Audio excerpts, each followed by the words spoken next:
Pemirsa, kasus Papa minta saham makin seru. Presiden Joko Widodo marah setelah kembali membaca transkrip rekaman pencatutan namanya. Sementara MKD diragukan komitmennya karena menggelar sidang tertutup Setia Novanto.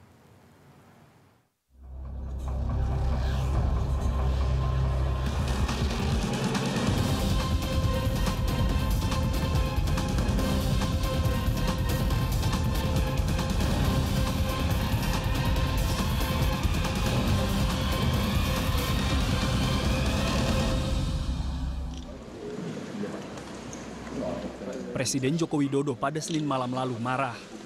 Kemarahan Jokowi meledak setelah kembali membaca transkrip percakapan Papa minta saham. Transkrip yang melibatkan Presiden Direktur PT Freeport Indonesia, Ma'ruf Syamsuddin, Ketua DPR Setia Novanto, dan pengusaha migas Riza Khalid.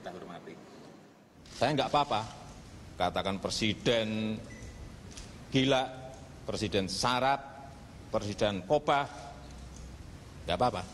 Tapi kalau sudah menyangkut wibawa, mencatut, meminta saham 11%, itu yang saya nggak mau.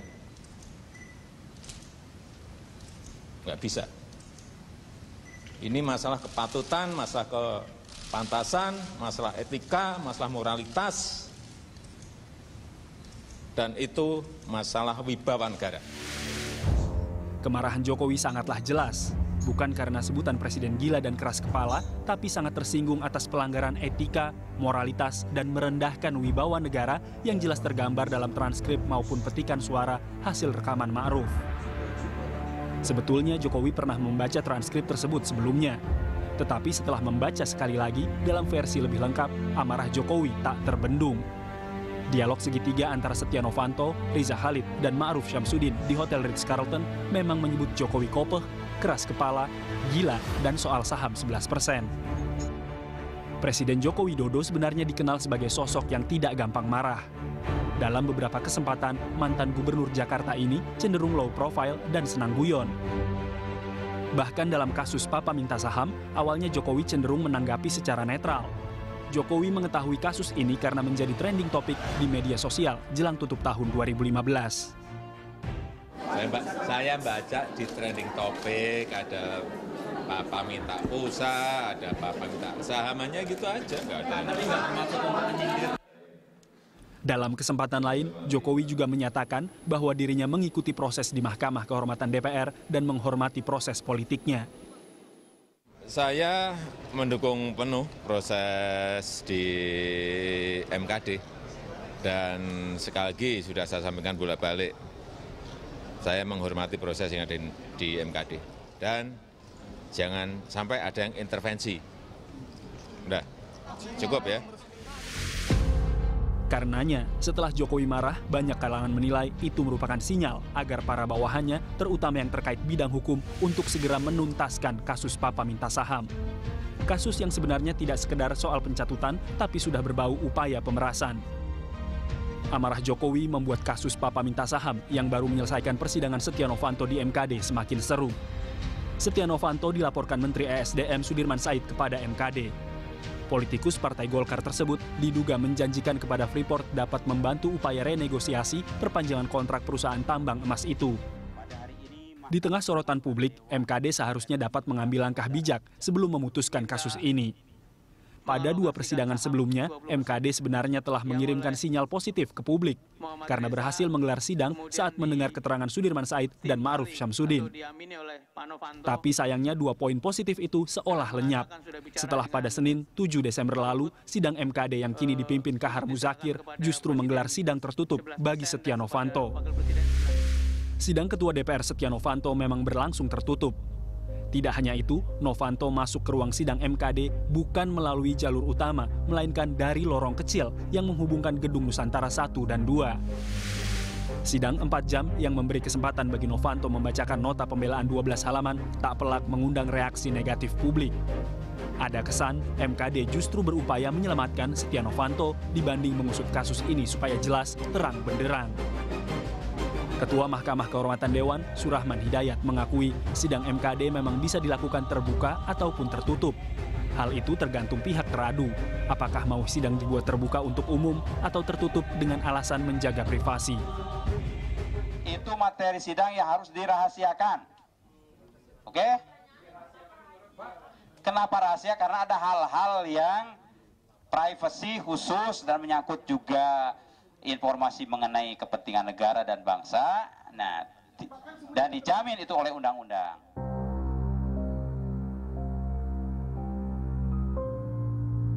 Saat MKD menggelar sidang untuk Novanto, Kejaksaan Agung juga melanjutkan pengusutan mereka di kasus pencatutan nama Presiden.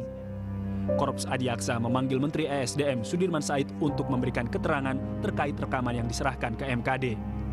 Sebelum memasuki gedung Jampitsus, Sudirman mengaku siap memberikan keterangan yang dibutuhkan. Saya akan berikan keterangan sejujur-jujurnya, seterbuka mungkin sebagaimana saya kemukakan di MKD. Apabila ada keterangan tambahan yang dibutuhkan, pasti akan saya berikan. Di hari yang sama, Ma'ruf Syamsuddin juga menjalani pemeriksaan. Selama 9 jam, Presiden Direktur itu memberikan keterangan di depan penyidik Jaksa Muda Pidana Khusus Kejagung. Ma'ruf mengaku menjawab 9 pertanyaan terkait isi rekaman percakapan antara dirinya dengan Ketua DPR Setia Novanto dan pengusaha migas Riza Khalid. Ma'ruf juga menyerahkan barang bukti handphone berisi rekaman itu. Pertanyaan-pertanyaan itu juga 9 pertanyaan, tetapi juga ada di situ mendengarkan kembali rekaman dari HP yang saya pinjamkan di sini untuk mencocokkan kembali dengan beberapa pertanyaan-pertanyaan yang disampaikan. Ini belum selesai, masih akan ada pemeriksaan lanjutan untuk melengkapi hal-hal data-data lebih lanjut. Untuk keperluan pengusutan, MKD meminta Kejaksaan Agung meminjamkan rekaman asli percakapan Papa minta saham yang tersimpan di telepon seluler Ma'ruf Syamsuddin. Permintaan rekaman asli merupakan putusan rapat MKD. Namun sayangnya, permintaan itu gagal. Wakil Ketua MKD Junimart Girsang mengatakan, Kejaksaan menolak meminjamkan rekaman asli karena ada permintaan Ma'ruf Syamsuddin agar barang bukti tidak dipinjamkan ke pihak manapun. Pak Jampitsus menyerahkan surat pernyataan dari Pak Ma'ruf Syamsuddin yang mengatakan bahwa Pak Ma'ruf tidak bersedia apabila barang bukti yang beliau serahkan kepada Kejaksaan Agung ini dipinjamkan kepada siapapun. Pada 8 Desember lalu, Kejaksaan telah menerima surat pernyataan Ma'ruf. Surat tersebut tidak mengizinkan barang bukti rekaman diserahkan kepada siapapun, termasuk MKD. Surat inilah yang oleh Jaksa Pidana Khusus Arminsyah diserahkan kepada MKD sebagai alasan penolakan mereka. DPR langsung bereaksi keras. Pasca penolakan Kejaksaan Agung, Wakil Ketua DPR Fahri Hamzah menuding ada oknum kejaksaan yang sengaja ikut campur dalam kasus ini. Fahri menambahkan, seharusnya pihak kejaksaan bekerja sama dengan meminjamkan sementara rekaman Papa minta saham. Dan sekarang ada oknum-oknum dari kejaksaan yang mulai main di sini karena kepentingan-kepentingan dia. Tidak mau menyerahkan alat bukti yang sebenarnya kepada MKD. Padahal kalau hormat dengan kita kan, karena ini datang ke sini dulu, kasih dong. Motifnya apa? Motifnya karena mereka punya permainan. Terkait bukti rekaman yang diserahkan Ma'ruf yang sempat dinilai ilegal oleh MKD, Jaksa Agung HM Prasetyo memastikan rekaman itu jadi bukti yang tidak terbantahkan. Berdasarkan bukti tersebut, penyelidikan kasus pencatutan nama Presiden bakal terus berlanjut.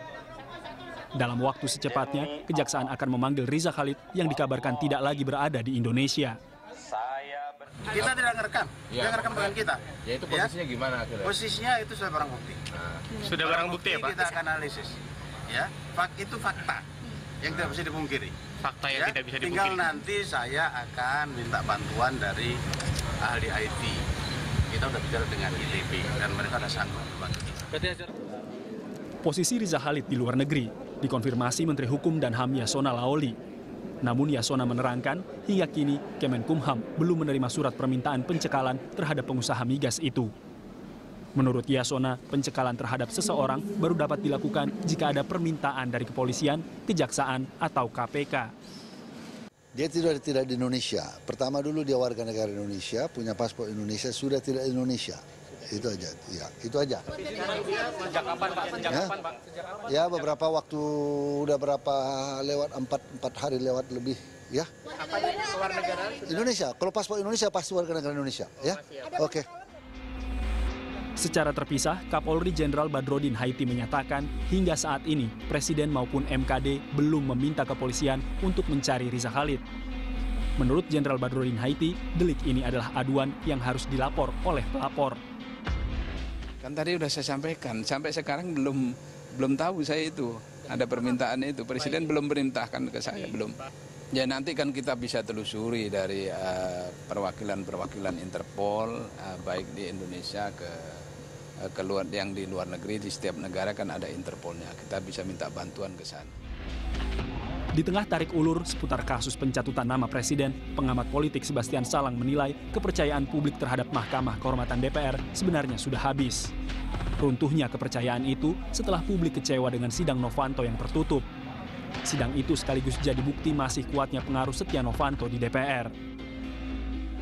Sidang terakhir ya yang dilakukan secara tertutup oleh MKD itu terhadap Pak Novanto itu sebetulnya memang anti klimaks, dan pada saat yang sama harus sudah runtuh trust publik terhadap MKD itu. Jadi apapun yang dilakukan oleh MKD sekarang orang nggak percaya. Di luar persidangan MKD juga terjadi adu taktik dan saling kunci. Aliansi Masyarakat dan Pemuda Anti Korupsi beberapa hari lalu berunjuk rasa ke Bareskrim Mabes Polri. Aliansi ini melaporkan Sudirman Said serta Ma'ruf Syamsuddin karena telah melakukan pelanggaran hukum terhadap Ketua DPR Setia Novanto. Kasus semakin memanas setelah Menko Polhukam Luhut Binsar Panjaitan kembali menggelar jumpa pers pada Jumat sore. Luhut yang mulai merasa terganggu karena terus dikait-kaitkan dengan kasus Papa minta saham menantang pihak manapun yang bisa membuktikan dirinya mempengaruhi Presiden dalam percepatan perpanjangan kontrak karya PT Freeport. Luhut menegaskan sikapnya sangat jelas, yakni menolak percepatan perpanjangan kontrak tambang emas tersebut. Posisi kami jelas. Jadi kalau Anda lihat tanggal-tanggal ini, kalau ada yang menuduh saya seolah-olah saya pernah berbicara kepada saudara Novanto atau saudara Reja untuk mempengaruhi Presiden untuk memperpanjang itu. Sekarang saya baru tahu tanggal 8 itu tadi yang rekaman, tanggal 17 saya masih membuat memo pada Presiden tidak setuju perpanjang itu. Dan tanggal 2 Oktober masih lagi tidak setuju kepada perpanjangan itu kepada Presiden. Di mana jadi saya terlibat. Bak bola liar, kasus Papa minta saham sepertinya belum akan berakhir. Pekan depan, MKD dan Kejaksaan Agung masih akan melanjutkan pengusutan mereka. Di tengah tarik-menarik kepentingan politik yang kental, akankah